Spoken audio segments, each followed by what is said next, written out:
son, having a good time, having a good time. I'm a shooting star leaping through the sky like a tiger, defying the laws of gravity. You can hear 2 seconds of a Queen song, you know exactly who it is. It's such a distinctive sound. The way he connected with that stadium, those thousands and thousands of people, I've never seen anything like it. Many bands have kind of tried and failed to become the best stadium rock band of all time. I don't think anybody comes close to Queen.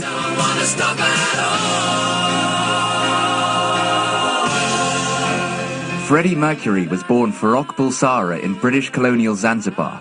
At the age of 8, he was sent to St. Peter's boarding school in Bombay, where he formed his first band, the Hectics, who covered Little Richard songs. It was here that his friends began to call him Freddie.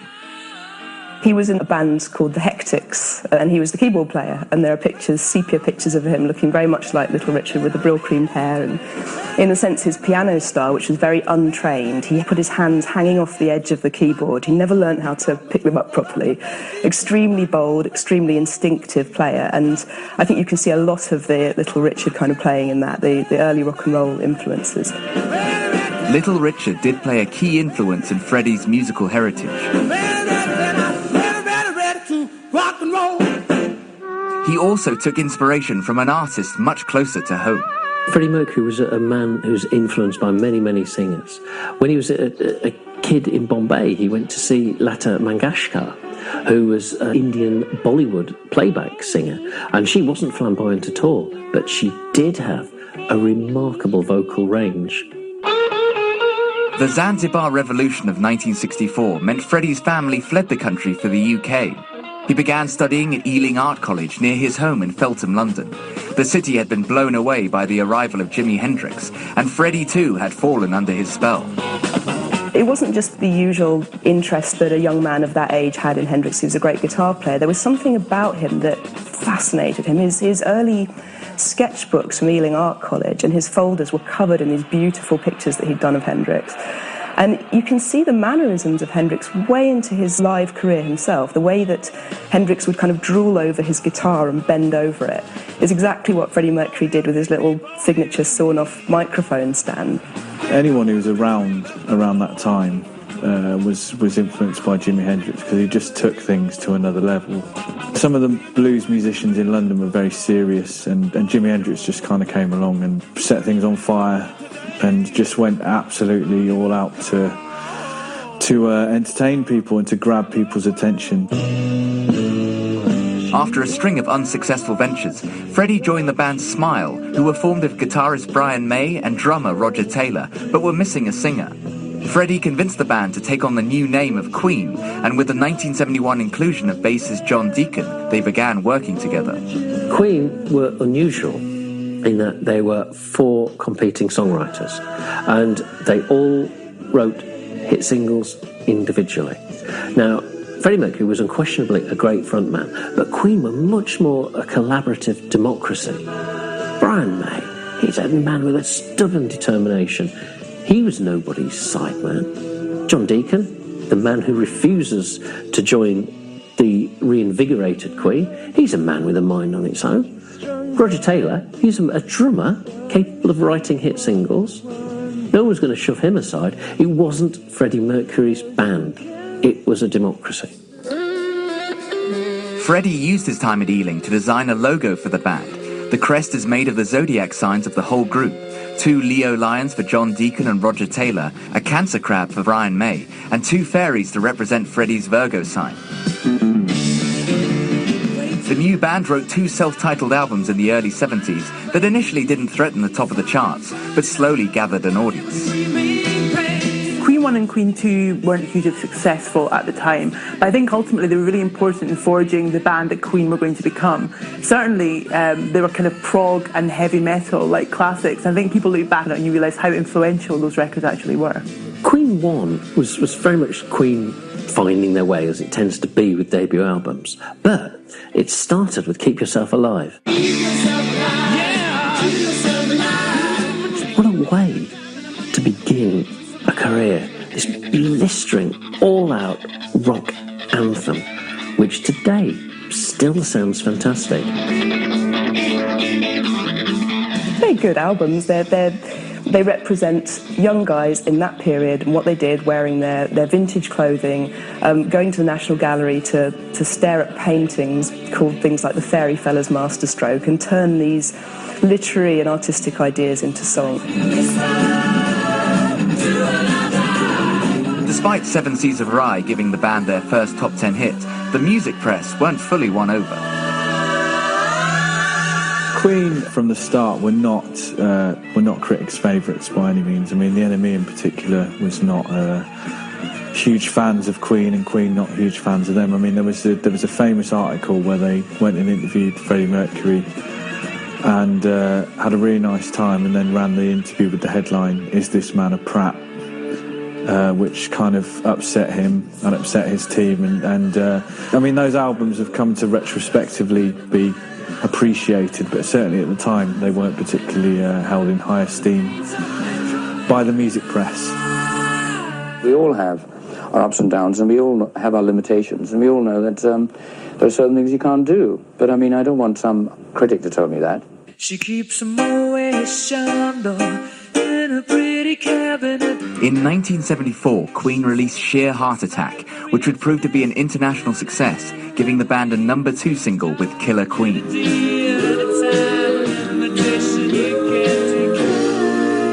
I think by the time Queen released Sheer Heart Attack, they were really kind of proving that they were trying out different things. It was completely new for the band. They were trying different genres and different styles that they'd never had before. So it was a really interesting time for them. They were really progressing kind of musically and creatively at that point. Sheer Heart Attack was a real step forward for Queen, I think, because it was more bombastic. It was more of them coming into their own. And it was from this point onwards where they really started to have 1, 2, 3, 4 hits per album. And for this one, it was Killer Queen, which is still one of Queen's signature tunes. The band continued to build on their success with the ambitious A Night at the Opera, the name being taken from the Marx Brothers film, which the group watched during the recording.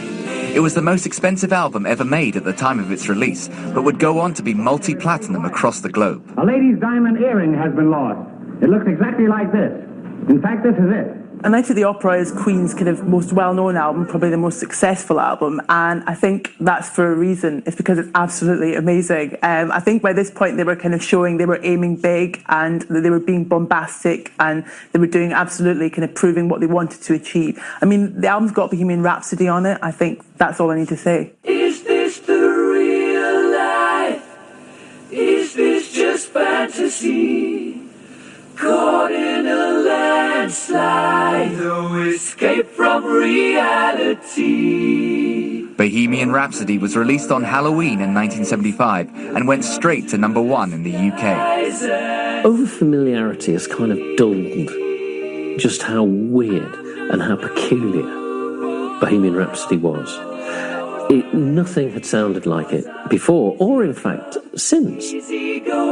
Little high, little low. As a modern rock song, you know, it is in every best rock song of the last 50 years list. It is still an incredible power ballad and ingenious as well. It was really kind of breaking away from a traditional rock song. Because the video to Bohemian Rhapsody was such an essential part of the song's success, Queen were probably one of the first groups who understood that you could sell music through video. Everyone else had just seen as just something to give to Top of the Pops when they weren't in the country, a kind of very poor in-concert film. Gotta leave you all behind and fade. It was the first time that they'd made something that could be put on Top of the Pops so that they could go on tour and not even be there. And no wonder, because they could never perform that opera section live, and they never pretended to. They used to just clear off on stage and have a drink while it played. Galileo, Galileo, Galileo Figaro, Magnifico.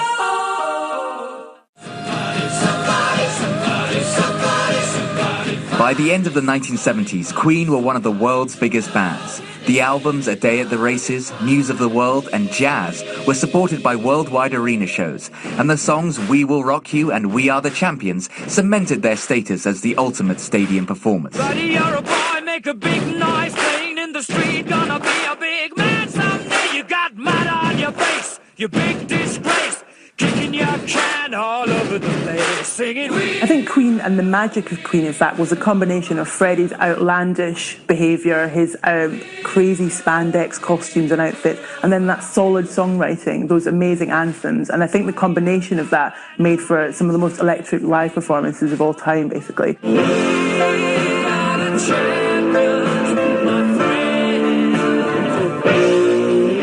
Famously, Freddie Mercury was very much influenced as a performer by people like Liza Minnelli, Hendrix, and Little Richard. And I think you can really see that in his onstage theatrics. It's very, very over the top and theatrical, and it really grabs the attention of the crowd and keeps them. In terms of their live performances, they were a very precise band. Everything was robotically worked out. They didn't deviate much from their set. They didn't do long, sprawling improvisations or pop new songs in to surprise people. They just did what worked, and they did it over and over again. Queen started the 1980s with the release of The Game, and with it ended their no synthesizers disclaimer that had been attached to each prior album. The Game featured two of their best-selling singles ever, Another One Bites the Dust and the rockabilly-inspired Crazy Little Thing Called Love. The band continued to experiment in new musical directions, and in 1982 released the dance-oriented Hot Space, where they worked with another progressive musician, David Bowie, on Under Pressure.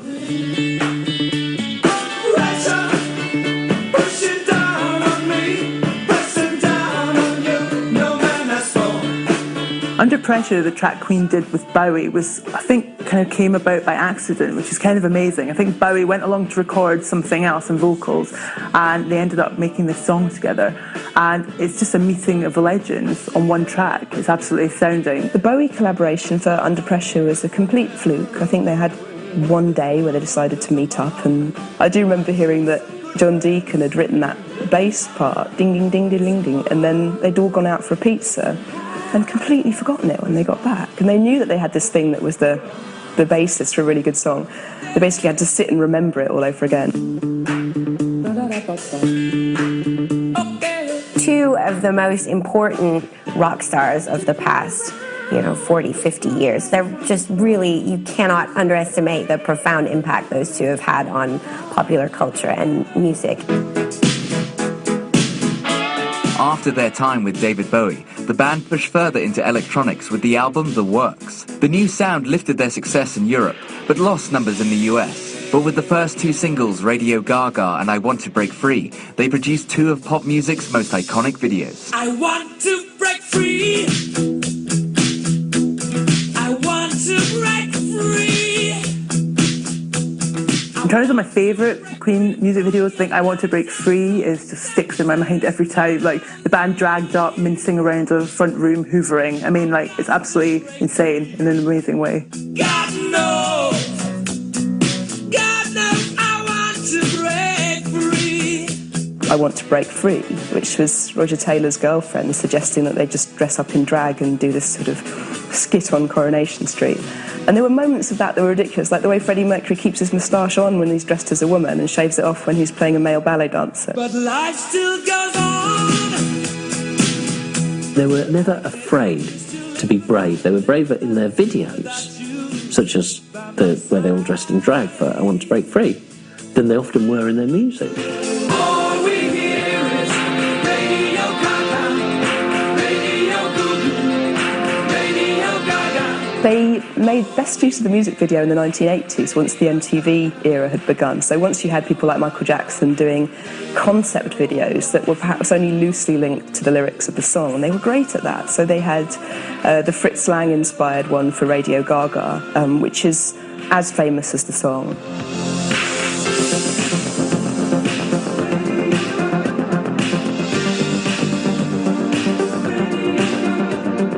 Queen quickly understood that you could make mini films. And because of this, and certainly in a later period when it was impossible for Freddie Mercury to tour, then this is how they kept the visual side of Queen alive. And they were a huge touring band as well. They played very infrequently in Britain because they were so busy touring the world. In 1985, Queen were asked to perform at Live Aid, The event, organised by Sir Bob Geldof, was to raise money and draw attention to the ongoing Ethiopian famine. Everyone agreed that Queen stole the show. What Live Aid reminded everybody was that Queen were a great live band. They stole Live Aid, as everybody knows.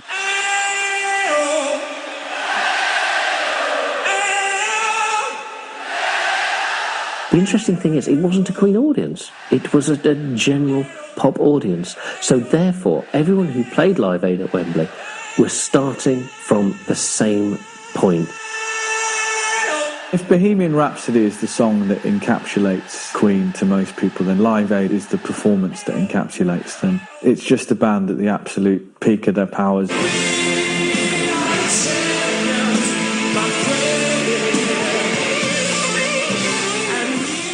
Live Aid was that important in terms of revitalizing Queen's status because, you know, they had released Radio Gaga, which is one of their biggest hits, just the year before. So they were still kind of at the top of their game. But what I think Live Aid ended up being this incredible platform for them for reminding people what an incendiary live band they were.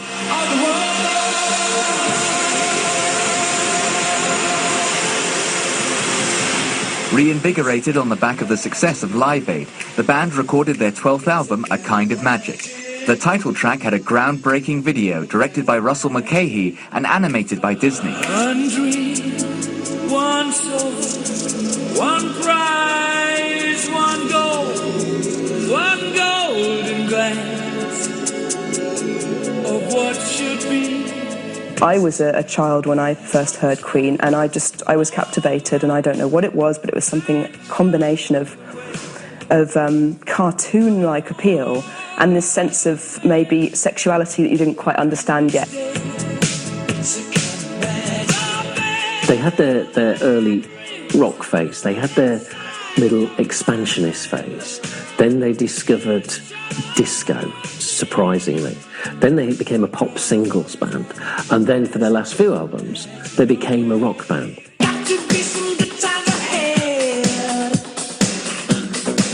The 1980s saw every member of Queen branch out into their own solo work. Brian May recorded Starfleet Project with fellow guitarist Eddie Van Halen. Roger Taylor released 2 hard rock albums, Fun in Space and Strange Frontier, while John Deacon recorded tracks with the likes of Elton John. Freddie made his mark with his debut solo album, Mr. Bad Guy, in 1985. I like Queen very much, but I mean, I don't want to end up living a quartet. I'm 37 years old and I want to do something different, and it's about time I did, otherwise I'll get too damn old and I'll be in a wheelchair. Freddie teamed up with the operatic soprano Montserrat Caballé for his second solo album. The lead single, Barcelona, was a big success.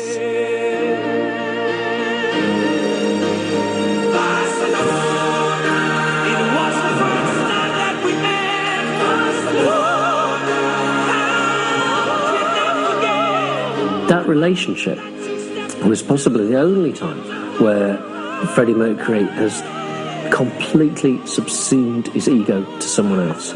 You know, she was a diva not just in voice, but in terms of attitude and stridency as well.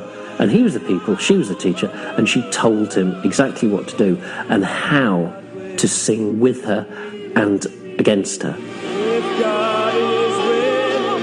I think the only reason that Barcelona was such a massive success was that he was artistically in love with Montserrat Caballé, and he was ill, and he had a sort of an egg timer going. Basically, he needed to get this thing done because he'd just been diagnosed as having full-blown AIDS, and that's why that project is so strong creatively. So there was a reason for him to get it done.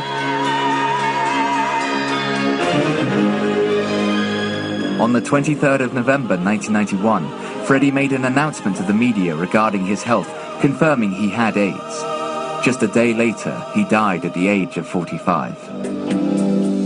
Those were the days of our lives. The last video featuring Freddie was These Are the Days of Our Lives. Things in life were so few.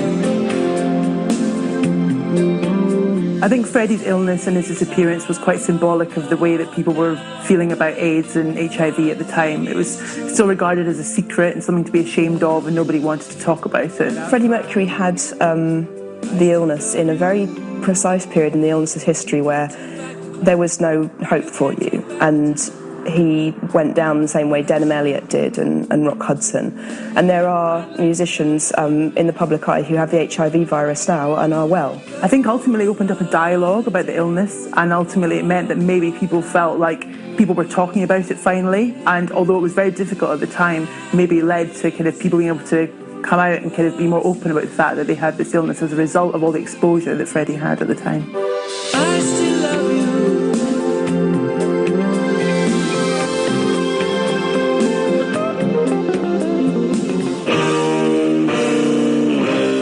Freddie made a remarkable return to the stage at the 2012 London Olympics. Using footage from Queen's 1986 concert at Wembley, he led a call and response with the crowd, proving that Queen's legacy remains intact.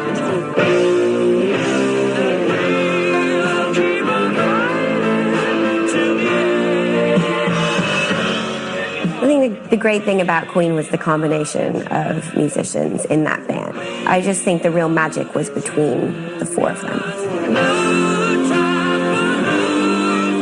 They had the anthems, they had the ridiculous hair, they had the ridiculous outfits, they had, and most importantly, I think their fans really connected with their music. I think the love between band and fans is something that you can't predict. No one's kind of matched it since Queen. Freddie was built and constructed to seduce stadiums full of people. But no one played stadiums like Queen. No one understood how you do it better than Queen.